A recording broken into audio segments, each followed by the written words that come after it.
Greetings, dear subscribers and casual listeners of my channel. Slytherin has a notorious reputation. Even before Harry Potter set foot in Hogwarts, Hagrid warned him that this house produced the most cunning witches and wizards. Throughout the entire series, that bias was clear. Gryffindors were paragons of bravery and honor, while Slytherins were cast as almost universally villainous. Fortunately, there are exceptions. Several remarkable Slytherins proved themselves capable of true nobility and sacrifice. Let's revisit their stories. Enjoy the video. Number 1. Severus Snape. Can we really call Severus Snape a good man? It's a question Harry Potter fans still debate, and there's no easy answer. Snape was dark, sarcastic, and cruel. From Harry's first day, he bullied him, handed out punishments unfairly, and favored his own students. As a youth, he was obsessed with the dark arts and became a Death Eater. Yet Voldemort couldn't have been defeated without him. Driven by his tragic love for Lily, he became a double agent, protecting Harry for years. He kept his true allegiance secret even from Voldemort himself, staying loyal to Dumbledore to the bitter end. Even after his past and motives were revealed, many dislike him for his harsh nature, but his unwavering loyalty and willingness to risk everything for the greater good are impossible to deny. Number 2. Regulus Black. Regulus Black grew up steeped in his family's pure blood ideals. Believing Muggle-borns inferior, he joined the Death Eaters, but he couldn't stomach the horrors he saw. Though we don't know all the details of his inner struggle, one thing is clear. Regulus realized Voldemort was unworthy of his devotion. Learning about the Horcruxes, he chose to act. With Kreacher's help, he broke into the cave, took Slytherin's locket and replaced it with a fake. Tragically, he couldn't escape, dragged under the water by Inferi. Had he survived, he might have become one of the Order of the Phoenix's most valuable allies. Number 3. Scorpius Malfoy. The cursed child was met with plenty of criticism from Potter fans, slammed for plot holes and questionable twists. Yet even in that chaos there was a bright spot, the character of Scorpius Malfoy. Unlike his father, Scorpius was kind and open-hearted. His friendship with Albus Potter, a fellow Slytherin, was one of the few genuinely moving threads in the story.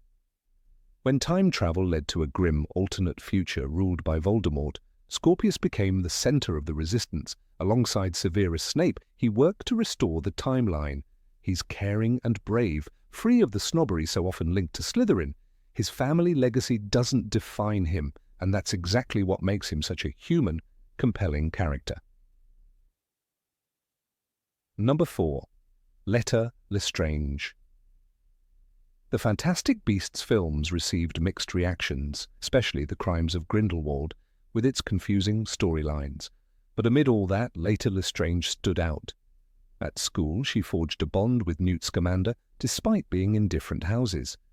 They shared the pain of being misunderstood outsiders, but her true heroism emerged later in life. In the film's climax, Leta sacrificed herself to buy time for Newt and his brother Theseus, her fiancé, to escape. It was an act that felt truly Gryffindor in spirit, and strikingly rare for a Slytherin. Number 5. Horace Slughorn. Half-Blood Prince is the only book where Professor Slughorn truly takes center stage. He's instantly memorable for his charming, slightly eccentric manner. As a teacher, he ran the Slug Club, a selective group of talented students he believed had great potential. Though he was choosy, he treated them with genuine respect and care. Slughorn's moment of heroism came at a crucial time. He provided Dumbledore and Harry with the memory they needed about Horcruxes. And during the Battle of Hogwarts, he didn't flee. He stayed to fight Voldemort's forces. For all his flaws, he proved himself truly brave and loyal. 6. Andromeda Tonks. Andromeda Tonks was born a Black. She grew up in a house where the word mudblood fell from lips like poison. Her sisters, Bellatrix and Narcissa, wore their heritage like a crown. But Andromeda looked at Ted Tonks, a Muggle-born wizard with warm eyes, and chose something forbidden. "I love him," she told her mother. The answer was a wand raised in fury and a name scorched from the family tree. She lost everything, her home, her sisters, the right to call herself a daughter of the noble and most ancient house of Black. But she never regretted it. She built a new life and raised Nymphadora Tonks to be fierce and kind. When the Order of the Phoenix needed safe haven, Andromeda opened her door. She did not flinch when Death Eaters hunted anyone who harbored Harry Potter. After the Battle of Hogwarts, she stood in her ruined sitting room, holding her grandson Teddy Lupin in her arms. Her husband was gone, her daughter was gone, but she had kept faith with love over fear. That choice had cost her everything, and still it was the bravest thing she ever did. 70. Narcissa Malfoy. Narcissa Malfoy walked into the Forbidden Forest with Voldemort's army at her back. The ground was littered with ash and broken wands. She watched as Voldemort raised his pale hand. "Check if the boy lives," he commanded, his voice curling like smoke. She knelt beside Harry Potter's still form. Her fingers touched his chest. She felt his heartbeat. She should have screamed, should have called out his name to the Dark Lord. Instead, she leaned in close. "Is Draco alive?" she whispered. Harry's lips moved. "Yes." That single word cracked the mask she had worn for years. She straightened. Her face was cold. "He is dead," she lied to Voldemort. That lie was the turning point of the war. Harry stayed silent as Hagrid carried him back to the castle. Voldemort's forces roared in triumph, unknowing they were welcoming their doom. In that quiet moment, Narcissa chose her son over everything else, over blood purity, over family loyalty, over fear of the Dark Lord. She had been raised in the Black family, taught to bow to power, to despise the unworthy. But on the forest floor, surrounded by corpses, she saw only one truth. Draco was her world. She would burn it all to save him. In the end, her love won the battle that wands and curses could not. 8. Alecto Yaxley. Alecto Yaxley's name was spoken in whispers. Even the Death Eaters watched him with caution. He sat close to Voldemort at the long table, in Malfoy Manor, his cold eyes fixed on anyone who dared to look back. "We are cleansing the world," he would say, voice like a blade. During the war, Yaxley helped spread fear through the ministry. He sent Muggle-born witches into hiding and watched their names disappear from the records. When Voldemort fell at last, Yaxley made a different choice. Captured and held in a guarded cell beneath the ministry, he offered information in exchange for leniency. "I can tell you where Mulciber is," he said quietly to Kingsley Shacklebolt. "I know which vault holds Selwyn's gold." Those secrets led Aurors to hidden safe houses across Britain. Within weeks, half the fugitives were in chains. Some called him a traitor, others called him practical. Perhaps both were true. No one claimed Yaxley did it out of remorse, but his knowledge saved lives. A mother named Helena Dawlish found her son alive because Yaxley gave up Dolohov's hideout in Nottingham. That was no small thing.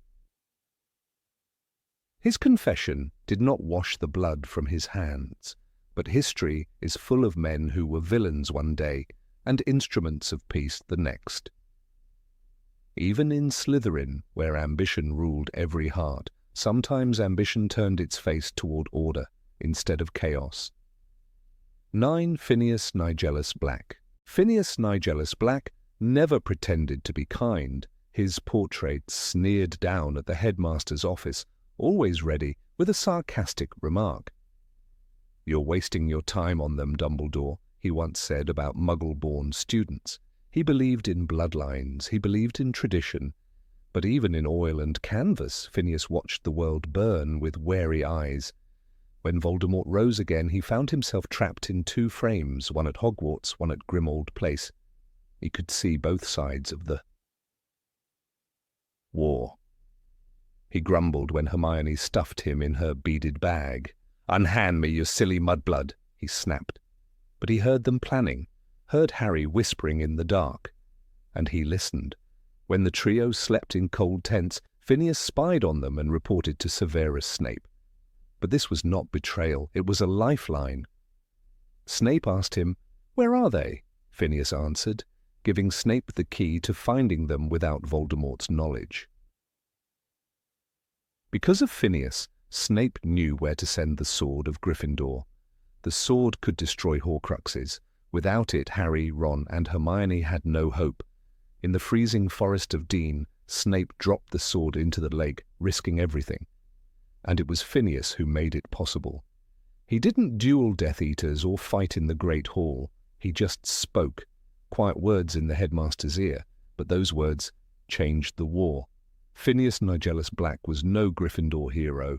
He never wanted to be, but he was clever, loyal to Hogwarts in his own way. Even if he mocked Dumbledore's ideals, he helped save them. Sometimes Slytherin's cunning is the only weapon left, and in Phineas's sardonic voice was the sound of unexpected salvation. 10. Draco Malfoy. Draco Malfoy spent years sneering at Harry across the Great Hall. He learned every insult before he learned real kindness. "My father will hear about this," he said again and again, as if Lucius's name was a shield against doubt. But when Voldemort returned, Draco saw how fragile that shield really was. The Dark Lord ordered him to murder Albus Dumbledore. It was no empty threat. Failure meant death for his family. He stood in the astronomy tower with his wand pointed at Dumbledore's heart. The headmaster's voice was soft. "Draco, you are not a killer." Those words cracked something inside Draco. His hand shook. In that moment, he wanted nothing more than to disappear. He could not cross that final line. When Snape stepped forward to cast the killing curse, Draco let out a breath he didn't know he'd been holding. He was relieved and ashamed all at once. Months later, the final battle came. Hogwarts lay in ruins, fire licking the stones. In the chaos of the Room of Requirement, Draco tried to seize the Elder Wand. He slipped and nearly fell into the cursed flames. Harry pulled him up. Even then, when they staggered out, Draco did not thank him, but he did not point his finger when the Death Eaters demanded to know if Harry lived. He only looked down, silent. That silence saved Harry's life. After the war, people called Draco a coward.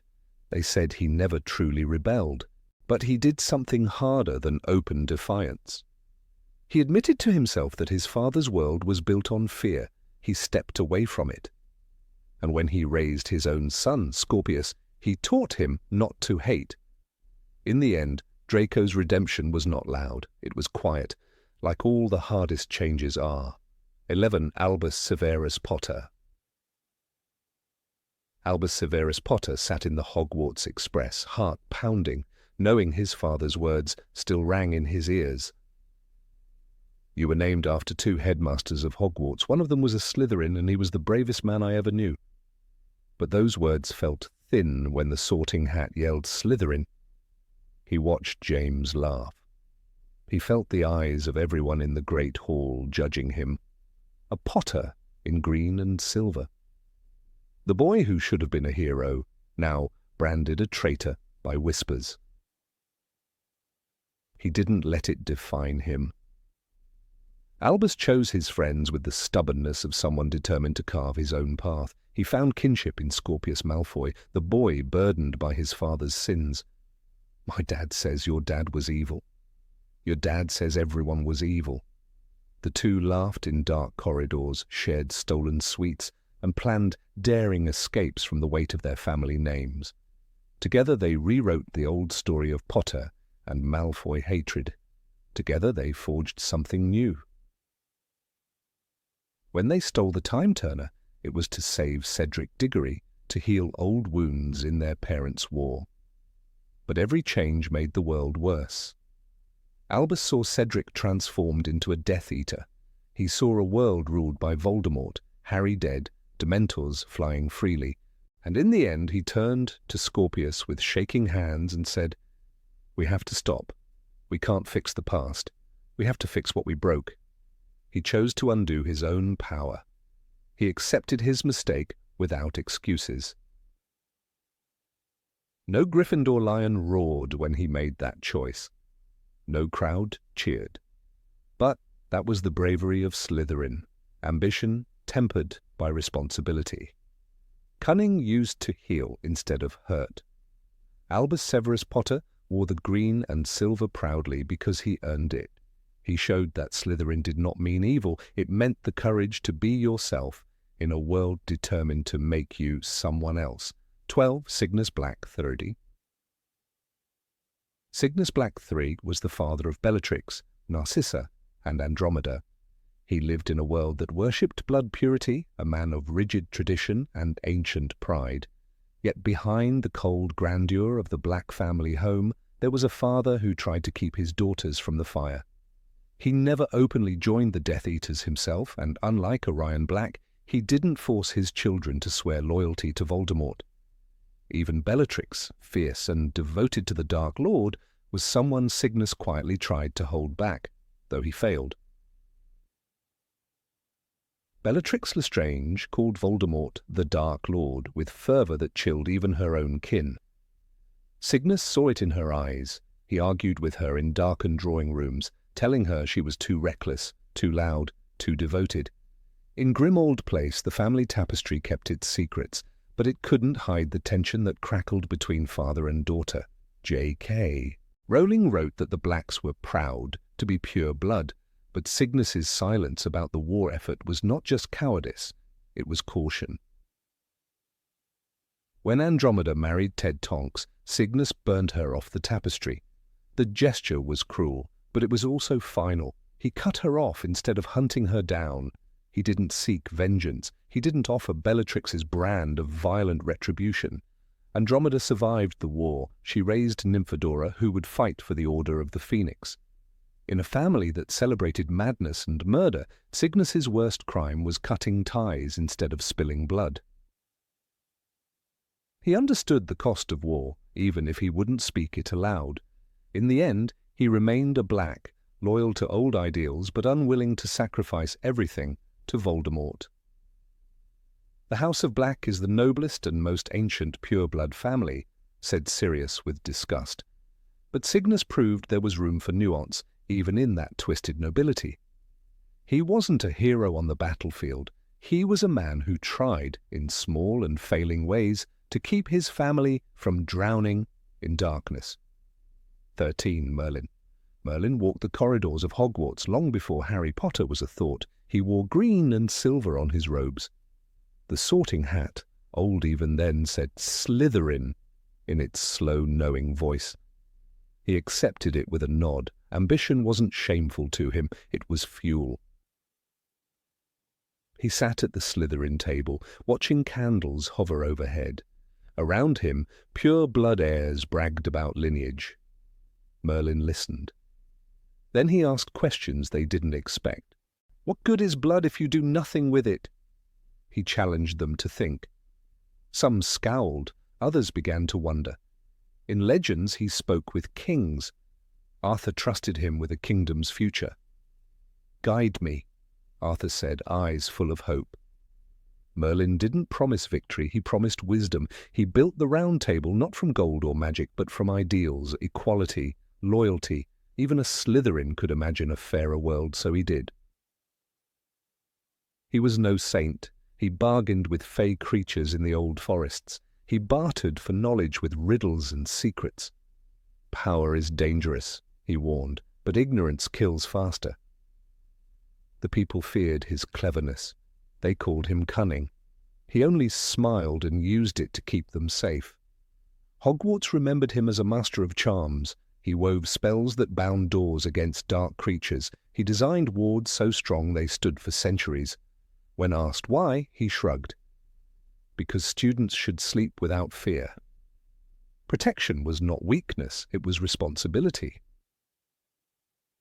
He taught apprentices who would become legends themselves. Nimue, with her sharp eyes, Blaise the Bold, who was all Gryffindor raw until Merlin taught him patience. He took them all, sorted or not, and made them better. "House matters less than heart," he said. When pure-blood purists tried to claim him as their own, he laughed. He had seen too many fools fall for the lie of blood. "Greatness isn't inherited," he snapped once in court. "It's earned, and kept only if you use it well." Even Slytherins needed that lesson, especially them. People prayed to him after he died. They whispered his name over newborn wands. They awarded Order of Merlin medals to heroes. They forgot he was a boy once, sorted into Slytherin, who made choices every day. Choices to help, to guide, to protect. Even in Harry's time, students asked, wasn't he in Slytherin, with disbelief, as if good couldn't come from there, as if ambition and cunning weren't the tools of builders as much as destroyers. Merlin's life answered them, without words. He was the greatest wizard who ever lived, and he wore Slytherin green. Not as a mark of shame, but as proof that even the snake can guard the garden, that even the cleverest mind can choose to serve the light.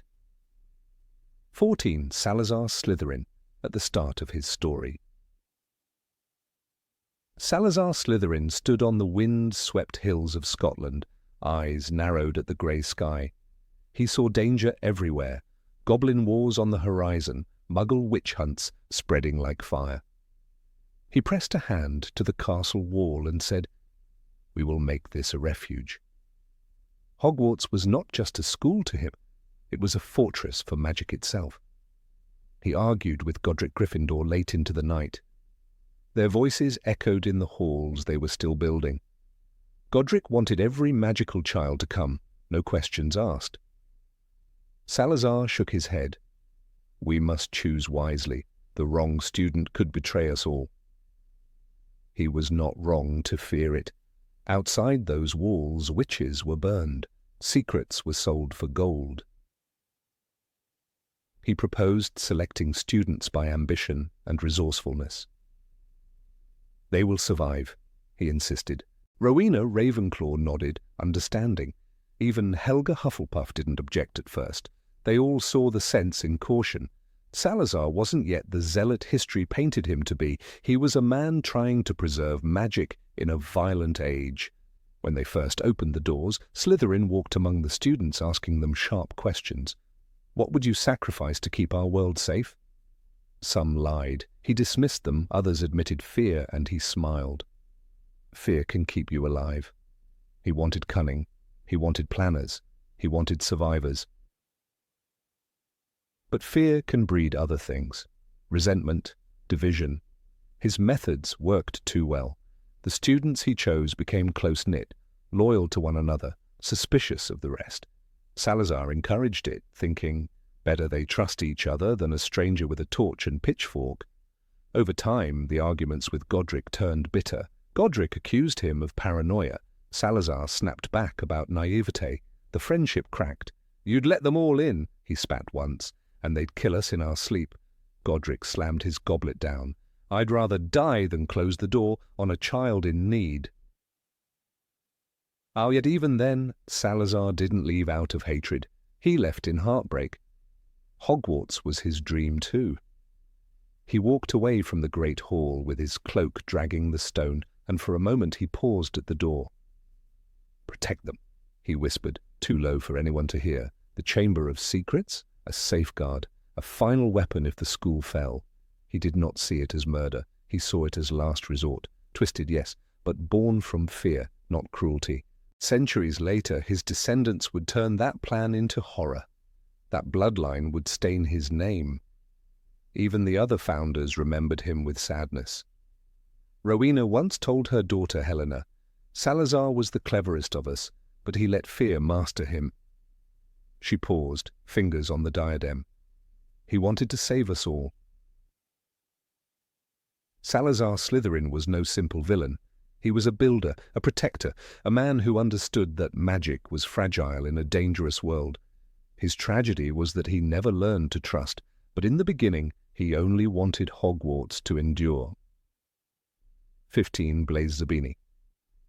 Blaise Zabini sat in the Slytherin common room, firelight catching on his polished shoes. He watched his classmates brag about joining the inquisitorial squad. "Potter's finished," drawled Draco Malfoy. Blaise only raised an eyebrow. He never joined. He never wore that silver badge. He preferred to lean back, arms crossed, saying nothing. Silence was safer. He was proud, too proud to follow anyone blindly. When Pansy Parkinson giggled about serving the Dark Lord, Blaise gave her a cold smile. "Be careful what you wish for," he said softly. She didn't laugh after that. Blaise's mother had married 7 times, each husband dying mysteriously and leaving her gold. Blaise learned young to see danger behind a smile. He didn't love Muggleborns.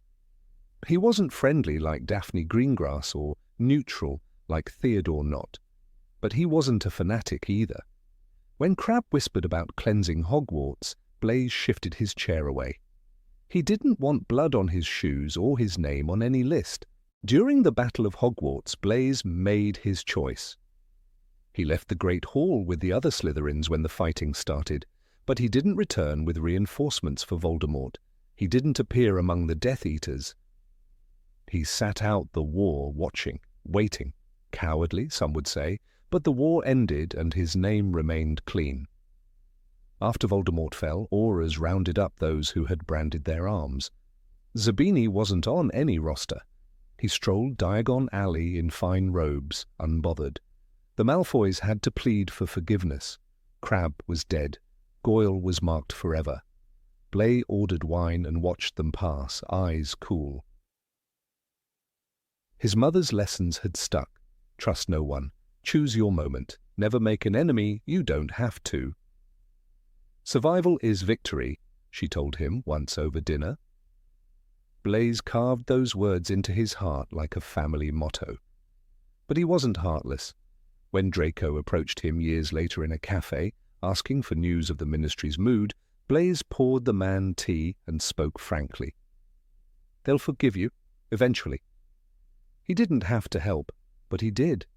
He worked as a broker for wizarding families after the war. He guided them through new laws, new alliances. He made sure former Death Eaters couldn't rebuild their power in secret. He did it for gold, of course, but the result was stability, peace. He never claimed to be noble, never fought a duel for Dumbledore, but he understood lines you don't cross. Power is seductive, but ruin is expensive. Blaise Zabini chose neither. In the end, he was a Slytherin through and through, proud, careful, clever, and perhaps in his own understated way, one of the people who kept the wizarding world from falling apart a second time. 16. Millicent Bulstrode. Millicent Bulstrode loomed large in every corridor she entered, her thick arms folded over her chest. Her scowl could freeze any first year in place. The Gryffindors liked to say she was as mean as a Hungarian horntail. During the dueling club, she lunged at Hermione Granger and locked an arm around her neck. "You'll tap out," she growled. But that moment told only half the story.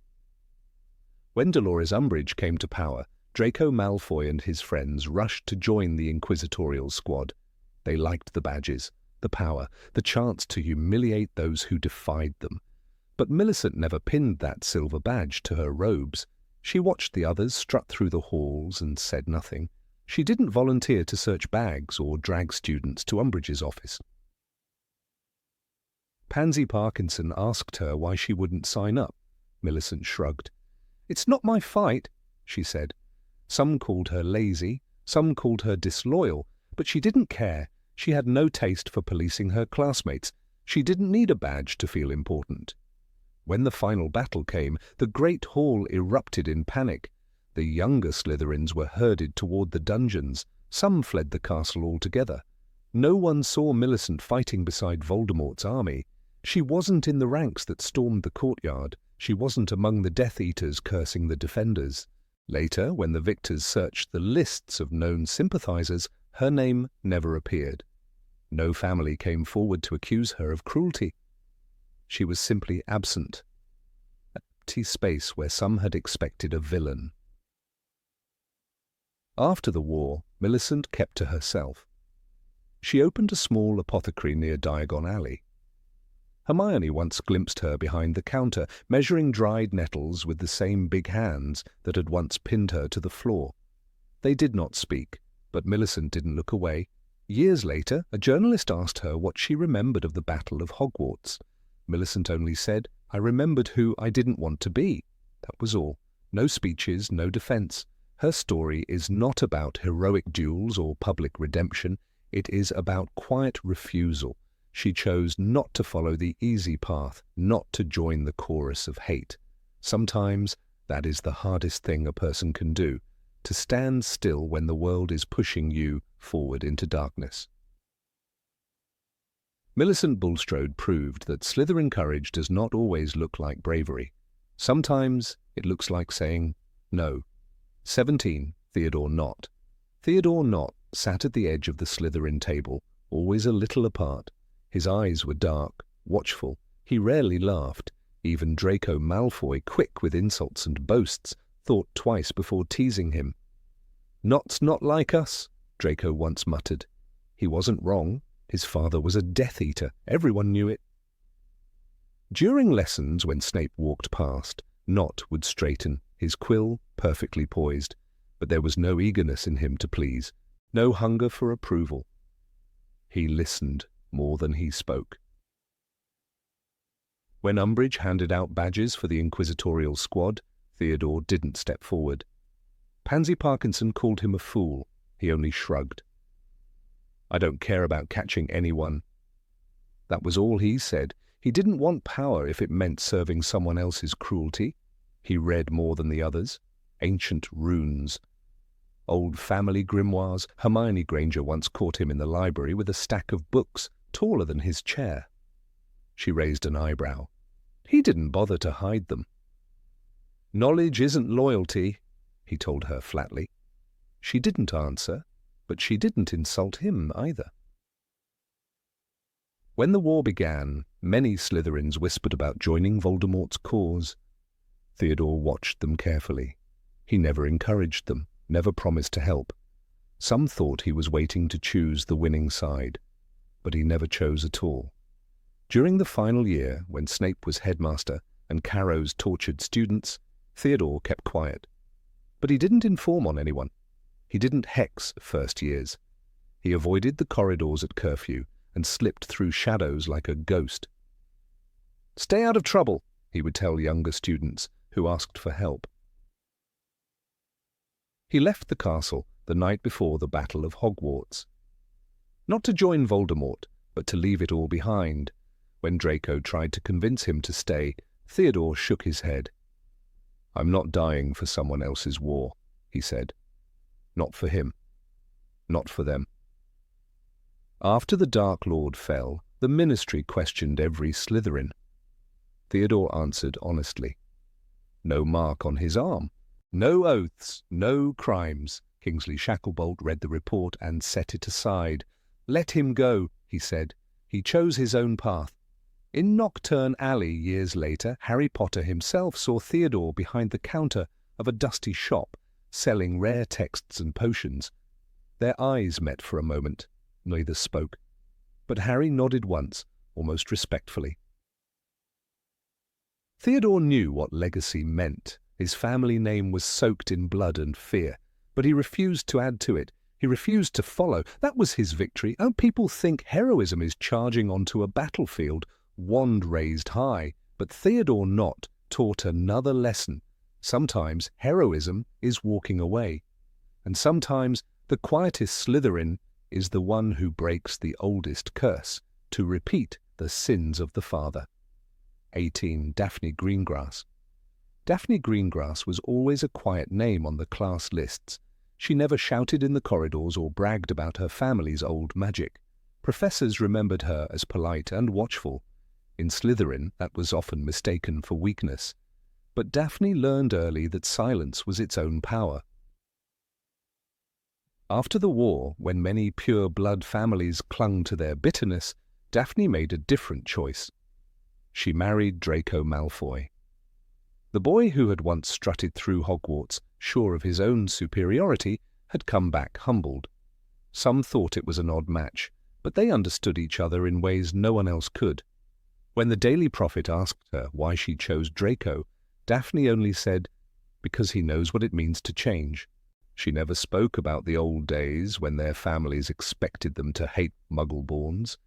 She never repeated the curses she had heard in her own drawing room as a child. They built a house far from Malfoy Manor, a place without dark artifacts hidden in the walls, a place where no portraits sneered from the shadows. There they raised Scorpius.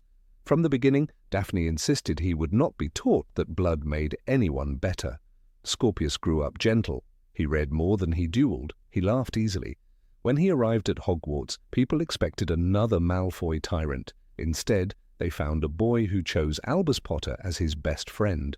When the rumours started that Scorpius was Voldemort's child, Daphne did not hide. She walked into the ministry beside Draco. She held her son's hand in front of every camera.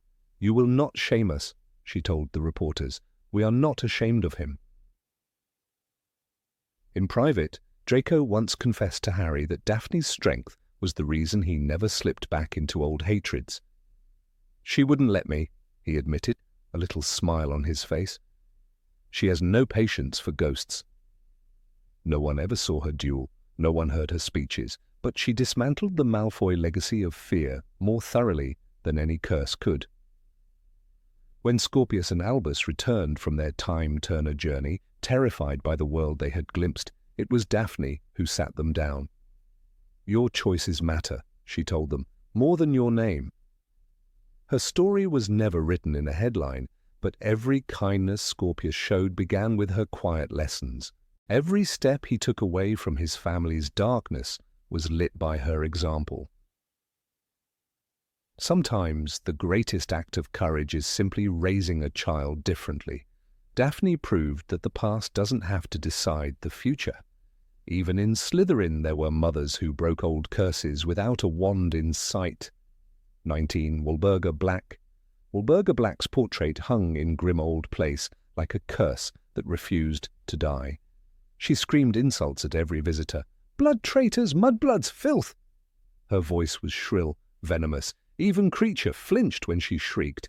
Sirius hated her with every fibre of his being. "That foul old hag!" he spat, yanking the curtains closed over her face. But behind that fury was something no one wanted to see. Walburga had been born into a world that demanded loyalty above love. She was taught that blood was destiny, that anything less than pure was unworthy of magic. She did not invent these beliefs. She inherited them like a family vault full of cursed treasures. When her husband, Orion Black, died, Walburga was left alone in a creaking old house that smelled of dust and secrets. The Order of the Phoenix would one day call it headquarters. But back then, it was a fortress she refused to abandon. She walked those halls at night, listening for intruders. She hexed every doorknob and floorboard. She protected what was hers. She burned names off the family tree herself. Andromeda, Sirius. It was brutal. It was final. She would not allow the family line to weaken. In her eyes, betrayal of blood was a betrayal of everything she had sacrificed. When Creature wept for his mistress, it was because he understood that devotion, twisted as it was. Even Dumbledore, no friend to the Blacks, admitted once that Walburga's portrait was difficult to remove. Magic that strong came from conviction. She was a Slytherin to the bone, cunning, proud, unwilling to bend. But her rage was rooted in fear, fear that the world was changing, that everything she had been taught to cherish was slipping away. Sirius told Harry she was horrible. She cared more about blood than family. But even he could not deny that she held Grimmauld Place together when the Ministry might have claimed it. She kept the ancestral magic alive. Every curse she wove into the walls was meant to keep strangers out. During the war, the Order used her house because it was unplottable, protected by generations of Black family spells. They cursed her portrait, mocked her screams, but they needed those walls. Walburga's paranoia became their shield. When the war ended, no one thanked her. Why would they? She would have spat at them if they had. But the house remained, and Harry inherited it. A safe haven forged by generations of fear and anger, yes, but also of loyalty and protection. Sometimes Creature would shuffle past her portrait and sigh. He remembered a girl who had once clutched his hand as a child, asking for another story about the old family. Mistress was proud, he would say, and then fall silent. Her tragedy was that she never learned to choose love over legacy. She clung to tradition until it rotted in her hands, but that stubbornness kept her family's power intact. Walburga Black was no hero in the usual sense, but she was proof that Slytherin loyalty can be both a poison and a shield, a force that destroys and preserves all at once. In the end, she was what the house had made her, unbending, unyielding, and determined that nothing she guarded would be lost without a fight. 20. Abraxas Malfoy. Abraxas Malfoy's name never thundered through the Daily Prophet like Bellatrix Lestrange or Barty Crouch Jr. He was not a face in the front ranks of Voldemort's war. He preferred back rooms and quiet bargains. Some called him a coward. Others called him the most dangerous man in the room. He raised Lucius in the old ways, blood pride, cold ambition, perfect manners. But even at the height of Voldemort's power, Abraxas knew better than to gamble everything. He never wore the dark mark. He never shouted slogans at ministry trials. He stood back and watched. When the First War ended and the Death Eaters scrambled to save themselves, Abraxas did not panic. He summoned Lucius home. "The Dark Lord has fallen," he said, in that icy voice Lucius feared as a boy. "Now you will do what Malfoys have always done. Survive." It was Abraxas who arranged the donations to St. Mungo's, who paid the quiet bribes to ministry officials, who drafted the letters of regret and carefully worded denials. He did not pretend to be noble. He never believed in noble causes. Years later, Lucius would sit in Malfoy Manor with the Dark Lord back under his roof. He would think about his father's cold instructions and wish he had listened harder. Abraxas would never have let his family become so exposed. Even Dumbledore admitted, Abraxas Malfoy was a man who knew exactly how to stay on the winning side. Not out of goodness, but because no cause was worth the ruin of the Malfoy name. When Abraxas died, some say of dragonpox, others whispered it was a curse, Lucius inherited everything, the estate, the gold, the reputation polished to a gleam so pure the ministry hesitated to question it. Draco grew up under that legacy, a house gleaming with old magic, unbroken by war. He did not understand as a child how much of that stability came from Abraxas's careful maneuvers. To many, this was cowardice, but it was also a strange, cold kind of heroism, the kind that guards hearth and lineage when the world burns. Abraxas never fought on any battlefield. His victories were silent. He protected the Malfoys not with curses but with caution. Sometimes Slytherin cunning builds no monuments, it writes no epic tales, it simply endures, and perhaps that was Abraxas Malfoy's greatest talent, knowing that survival too can be a legacy. 21 Selwyn, not to be confused with the Death Eater family name. Selwyn, the name rattled with menace in the days of Voldemort's reign. Death Eater meetings in Malfoy Manor, screams behind closed doors. Selwyn, Harry Potter heard them whisper, and it meant fear. But history is older than any dark mark. Long before Voldemort, there was another Selwyn.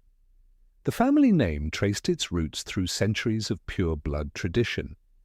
In the 19th century, one Selwyn sat in the Slytherin common room, reading thick ministry reports by candlelight. He was sharp-eyed, quiet and deadly ambitious. He told his friends, I don't want to rule the world. I want to protect it, but I won't pretend it doesn't need protecting. That was his creed. He wore green and silver with pride. He knew the value of secrets, but he didn't hoard them for power. When he graduated, he walked straight into the Aurum office. The instructors there watched him carefully. Slytherins were rare among them. "We don't need Death Eaters in training," one growled. But Selwyn proved them wrong. He was meticulous in tracking dark wizards. He used every ounce of his cunning to predict their movements. "Think like your enemy," he told a younger recruit. "That's the only way to stop them." He didn't swing spells wildly. He set traps. He planned raids. There was a story about a duel in Nocturne Alley. A smuggler pulled a cursed dagger. Selwyn disarmed him with a single flick, then smiled coldly. "You're done," he said, voice calm as ice. He didn't boast. He didn't gloat. He turned the man in and went home. He advanced in the ministry, never the loudest voice in the room. But colleagues learned to listen when he spoke. "He knows things," one said. "Things we don't want to admit about ourselves." He didn't defend the Death Eater Selwyn who bore his name generations later. He condemned him outright. "He's a disgrace to our line," he told the Wizengamot when asked. "He forgot what our ambition was for." That old Slytherin taught a generation of auras that planning wasn't cowardice, that caution wasn't weakness. He refused to see the world in Gryffindor's black and white. He taught them to win without losing their souls. His name fell into obscurity. History books mention him in footnotes. No statues bear his face. But in the Aura office archives, there's still a battered green folder, stamped with his crest. Case notes in his perfect handwriting. Because heroism doesn't always roar.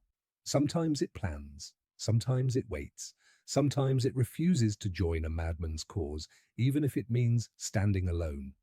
And that is a Slytherin virtue worth remembering. 22. Thomas Riddle Senior, before Merup's enchantment. Thomas Riddle Senior never set foot in Hogwarts. He never held a wand or spoke a single incantation. Yet his life was twisted into the roots of Slytherin's darkest legend. Before any of that, he was simply a young man in Little Hangleton. Rich, proud, a little cruel when it suited him. He rode past the gaunt shack every morning on his white horse, never guessing how closely the people inside watched him. Merup Gaunt, hidden behind the cracked shutters, loved him in her lonely, desperate way. Her magic was clumsy. Her heart was hungry, and she believed she could make him love her back. When she finally acted, it was not with a smile or a confession. It was with a potion slipped into his tea. That was how Thomas lost his will, how he lost the right to choose. He woke to find himself married to a woman he had never courted. The villagers whispered. They said it was a scandal, but no one understood the real horror. That Thomas lived for months inside an enchantment he could neither name nor resist.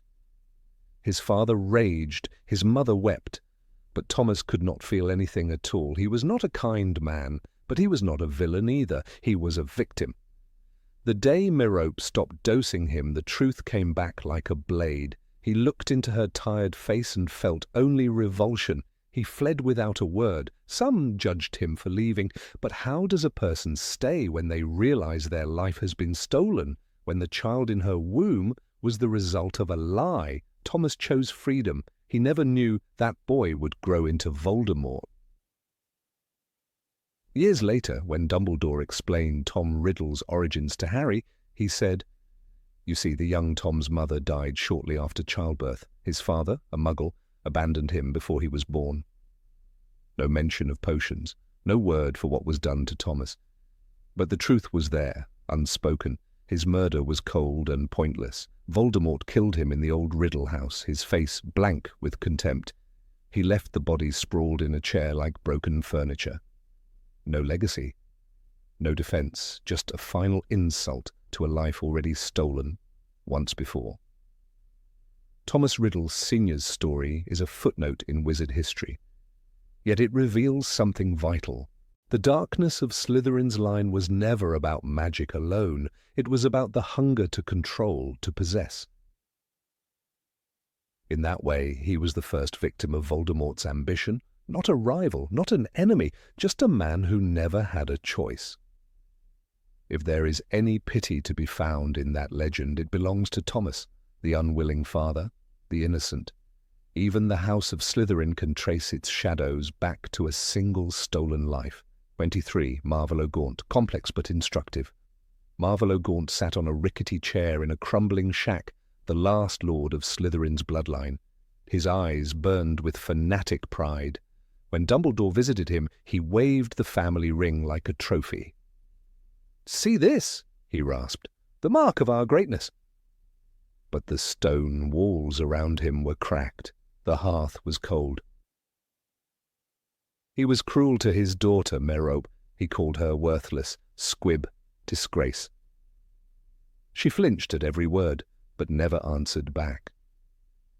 When Bob Ogden from the ministry arrived, Marvolo spat in his face. "We don't answer to your kind," he said. The Gaunts had magic in their veins, but poison in their hearts. Yet Marvolo hadn't always been like that. In his youth, he was sorted into Slytherin for cunning and ambition. He studied hard. He learned ancient spells and the secrets of Parseltongue. He could have been a historian, a master of lost magic, but he chose to be a gatekeeper instead. He believed blood was everything, that a name was worth more than any deed. He taught Morphin to hate muggles without reason. He never saw that he was building his own prison, brick by brick. When the ministry finally arrested him for assault, he howled about the purity of his line. But no one listened. He died in Azkaban, clutching memories of a greatness that was already dust. Merope wept for him even after all he'd done. She buried the ring in her fist like a promise, but his teachings poisoned her too. When she used a love potion on Tom Riddle Senior, it was her father's lesson twisted to its final, awful end. The Gaunt Shack would one day be the birthplace of Voldemort's hunger, not because Marvolo taught him any spells, but because he taught him that power was the right to take. In that way, Marvolo was a dark prophet, a warning carved in flesh and bone, ambition without mercy, pride without love, legacy without worth. Dumbledore said it best: you place too much importance, and you always have done, on the so-called purity of blood. Marvolo was the living proof of that danger. His story is not one of heroism but of caution, a map for others showing every wrong turn. Slytherin House should remember him, not to honor, but to avoid, because in his madness and cruelty there is a mirror for any wizard who forgets that ambition must serve something greater than itself. Marvolo Gaunt is dead, his bloodline cursed, but his failure remains, teaching every Slytherin what happens when you let your pride devour everything else. 24. Lizzy Barrow, Game and Book Canon. Lizzy Barrow never cared if people called her a schemer. In the 19th century, when Hogwarts was full of students desperate to prove themselves, she was already thinking 3 moves ahead. Her professors called her unusually strategic. Her classmates whispered she was dangerous to cross. But Lizzy didn't waste her talents on petty cruelty. She built alliances across houses, Gryffindors, Hufflepuffs, even the Ravenclaws respected her. "If you want something done properly," said one of her friends, "you ask Barrow." She knew how to trade favors without leaving anyone feeling used. That was her gift. During her 6th year, rumors spread that a band of dark wizards were targeting Muggle-born students in Hogsmeade. While some Slytherins shrugged, Lizzy organized a network of lookouts. She persuaded the caretaker to share patrol schedules. She convinced prefects from every house to watch the gates. One night, when the attackers finally came, her warnings let the auras arrive in time. No one was taken. No one died. When Headmaster Bramble thanked her, she only nodded and said, "It was the logical thing to do." In potions, she was unmatched. Professor Melrose liked to say, "Miss Barrow has the instincts of a healer and the mind of an unspeakable." Her elixirs mended broken bones and soothed cursed wounds. She brewed without drama, her hands steady even under pressure. Yet she never pretended to be humble. If someone challenged her intelligence, she corrected them on the spot. "Don't mistake manners for weakness," she once told a Ravenclaw who called her arrogant. He never made that mistake again.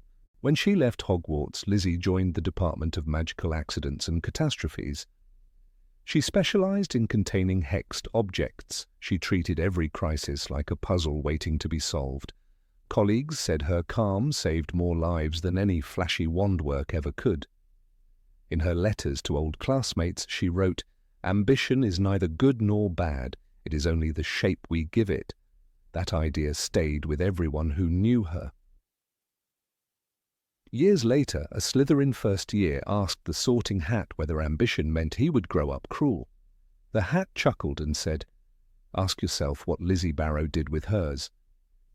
Her legacy wasn't built on fame or fear. It was built on competence, loyalty, and a refusal to let other people define her. She proved that a Slytherin could be the most dependable person in the castle. The friend who never wavered when danger closed in. Lizzy Barrow remains a reminder that cunning can be a force for good, sharper, and steadier than any blade. 25. Hector Dagworth-Granger. Hector Dagworth-Granger was famous long before anyone called him legendary. He swept into Hogwarts wearing the finest robes, emerald green with silver thread. His eyes were sharp as his tongue. Professors called him promising. Classmates called him insufferable. He didn't care. He wasn't content to copy old recipes. In potions class, while others followed instructions, Hector asked why. He'd pause over every line of the textbook. "This is inefficient," he told Professor Melrose once. "We can improve it." Melrose sighed but let him try. His first experiments were disasters. He melted 5 cauldrons in a single term. The classroom stank of singed nettles for weeks, but Hector refused to quit. "Failure is only proof you're trying," he said coolly as he ordered another cauldron from Diagon Alley. By 5th year, he could brew a blood-replenishing potion blindfolded. He invented variations that worked faster, with cheaper ingredients. When a Ravenclaw classmate was badly hexed during practice, Hector didn't wait for the nurse. He forced the new potion down the boy's throat himself. It saved him. He liked the praise, no question. When Slughorn later wrote that Hector might have been the founder of the Slug Club, it was with grudging admiration. He could charm a basilisk if he thought it would advance his career, Slughorn said. But he also admitted he was brilliant, and he shared that brilliance. Hector didn't hoard his discoveries. He published them in journals. He gave lectures at St. Mungo's. He accepted apprentices from every house, even Gryffindor hotheads who called him arrogant behind his back. "You don't have to like me," he told them, "but you will learn from me." He had little patience for politics. When the Wizengamot tried to ban the use of certain potion ingredients, he stormed into the chamber with a list of medical treatments that would become impossible. "If you want blood on your hands," he said, "vote yes." They didn't. He corresponded with alchemists from Cairo to Kyoto. He collected foreign techniques and adapted them. In one letter, he wrote, "Magic is universal. Only fools think they've learned all there is." That letter is still on display in the Hogwarts Library archives. Not everyone admired him. Some called him vain. He wore silver brooches and always insisted on being introduced as Master Dagworth-Granger. But even his critics sent their children to study with him. During a dangerous fever outbreak in the wizarding slums of London, Hector worked night and day. He modified an old draught of peace to soothe the delirium, then used his own formula for curing the root infection. He didn't leave until the last patient was safe.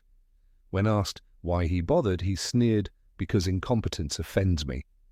But the healers who watched him knew the truth. He was wealthy, he was famous. He could have retired to his manor and brewed love potions for the rich. Instead, he chose the hardest problems. He taught generations of potion makers not to fear innovation. "Tradition is valuable," he said, "but if you can't improve it, you don't deserve it. I detwant." In Hogwarts legend, he's the archetype of the ambitious Slytherin. But ambition was only the fuel. The goal was always better magic. He once told a struggling student, "There is no glory in a potion that only works for you. Make it work for everyone." That student went on to discover the wolfsbane potion. Hector died at 112. Surrounded by books and cauldrons, he left behind hundreds of recipes. He never burned his notes. "What's the point of secrets?" he'd scoff. "They die with you." Some called him selfish. Some called him a genius. Both were right. In the end, he proved Slytherin qualities didn't have to end in tyranny. They could heal, teach, and elevate the entire wizarding world. That was his legacy. And that, too, is heroism. 26. Maria Black, Family Tree History. Maria Black's name sits on the Black family tree like a ghost. No stories survive about her childhood. No records list her achievements. All that remains is a burned hole where her name used to be, the edges scorched by the same wand that erased Sirius. The Black Tapestry was more than genealogy. It was a weapon, a promise that loyalty would be rewarded and defiance punished. Walburga Black once told her son, "Blood is everything." If that was true, then Maria committed the one unforgivable sin. She valued something more than her name. Some say she married a Muggle. Others claim she sheltered Muggleborns when anti-Muggle laws grew harsher. A few whisper she fell in love with a squib cousin and refused to pretend he didn't exist. The tapestry never said. It didn't need to. The burn mark spoke louder than any confession. Imagine the night her name disappeared. The drawing room silent except for the hiss of burning thread. Perhaps Walburga stood there, lips pressed tight, telling herself that the family was stronger without traitors, but even that act of erasure could not wipe Maria away completely. Generations later, students in Hogwarts would trace their fingers over that missing name and wonder, who was she? What choice cost her everything? In a house obsessed with Slytherin values, Maria Black left behind the most subversive legacy of all, proof that a Black could say no. She might have been sorted into Slytherin herself, the green and silver crest gleaming on her robes. She might have learned cunning and ambition alongside cousins who would one day become Death Eaters. But somewhere along the way she decided there were lines she would not cross. Some relatives claimed she was weak, that she betrayed her own blood, but maybe it was the opposite. Maybe she was the bravest of them all. Sirius never spoke of Maria, but he knew what it meant to be burned off the tapestry. He knew how it felt to lose a family because you chose decency over tradition. "I hated them," he once told Harry, his voice rough, "all of them." But even Sirius might have found a glimmer of kinship in Maria's blank space. No portraits remained to show her face. No letters survived to explain her heart. Yet her absence still speaks. It says that in a house built on pride, there was at least one person who chose something better. In the end, the Black family became a cautionary tale, a house that clung so hard to purity that it shattered itself. But Maria proved that even the tightest net of dogma has holes. Perhaps she raised children who never learned to hate. Perhaps she died alone but unashamed. Whatever the truth, her story matters precisely because it was silenced. For every Bellatrix, there was a Maria. For every fanatic, someone who slipped quietly away rather than become part of the cruelty. The tapestry meant to erase her. Instead, it immortalized her defiance. That's the irony of all tyrannies. The more they try to stamp out dissent, the more they teach the next generation to look for the hidden names. Maria Black's legacy is not in spells or duels or glory. It's in the quiet reminder that a single refusal can outlast centuries of fear. No sorting hat could predict that. No family tree could contain it. And in that blank space on the wall, she left a message for every witch and wizard who ever felt trapped by their surname. You can choose another path. They called Slytherin the House of Villains. Even in Harry Potter's time, the green and silver crest was enough to make people flinch. Students lowered their voices to whisper rumors about the Chamber of Secrets.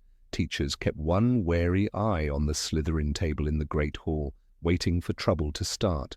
But if you look carefully, really look, you see that history is rarely so simple. These stories aren't excuses, they're explanations.